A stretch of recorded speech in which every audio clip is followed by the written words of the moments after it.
Good morning, everyone. This week's Torah portion is Bahaloscha, and it begins with the commandment to Aaron, the high priest, to light the flames of the menorah in the holy temple each and every day.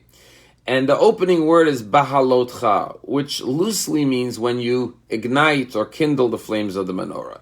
But more specifically, the word Bahalotcha has the root word aliyah, which means raise up, elevate. So translated literally, it means when you raise up the lamps of the menorah. Now, the typical word for lighting is lahadlik, like the women say lahadlik ner shel Shabbos Kodesh, or on Chanukah we say lahadlik ner shel Chanukah. So the question that Rashi asks is, why does it say bahalotcha when you elevate the lamps? And Rashi answers that the instruction to Aaron was that you should light the flames of the menorah, light the wicks of the oil until the flame rises up on its own accord. So when you take a match and you light a wick, you can't remove your hand until the flame catches and begins to rise on its own accord. And therefore God tells Aaron, raise up the lamps, let it raise itself up on its own accord. But the question is, does Aaron need to be told that? Every child knows when you light a wick, a candle, you can't remove your hand until the flame is rising up on its own accord. And so the rabbis explained that the lighting of the menorah of Aaron was not just a physical activity, but it was a symbolic spiritual activity, which is that Aaron's role is to ignite the souls of the Jewish people.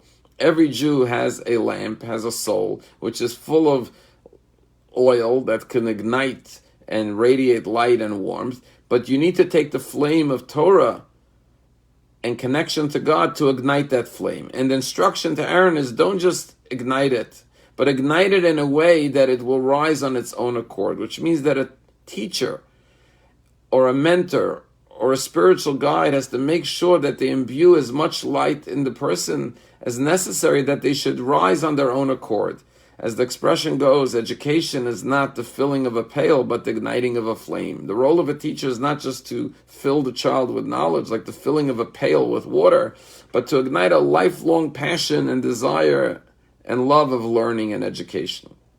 And that is what Aaron does. He ignites the souls of the Jewish people to burn brightly on their own accord. It's a story that in 1946, there was orphans that came over after the Holocaust. They lost their parents and they arrived by ship in Haifa. And representatives of the Jewish agency were there to greet these children and to assign them different homes to be adopted and to live.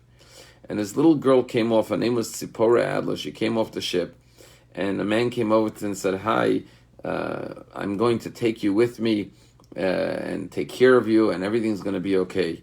And he handed her a doll as a gift and a wristwatch. And she put on the wristwatch and held the doll close to her chest. And then the girl said to this man, this is Jewish Israeli man, tell me where you're going to take me. He said, I'm going to take you to a wonderful kibbutz where there's a lot of children and you're going to be very, very happy there. We're going to take good care of you.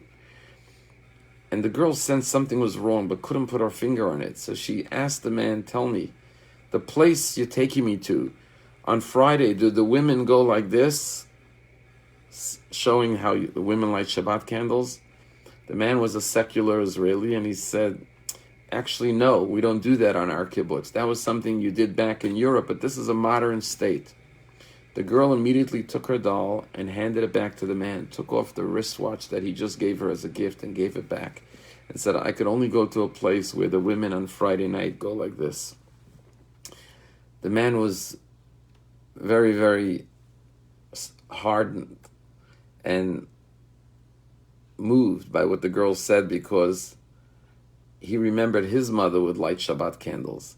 But he took the girl over to the head of the agency and said, this girl needs to go to a religious kibbutz.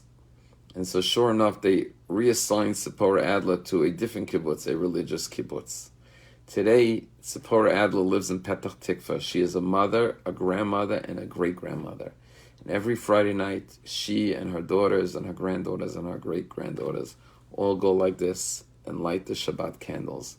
That's what it means to ignite the flame of a child, to ignite their Jewish soul with a love of Yiddishkeit, that will accompany them for their entire lifetime, which will live on and be an eternal flame that will one day ignite the flames of their children, grandchildren, and great-grandchildren. Have a wonderful day.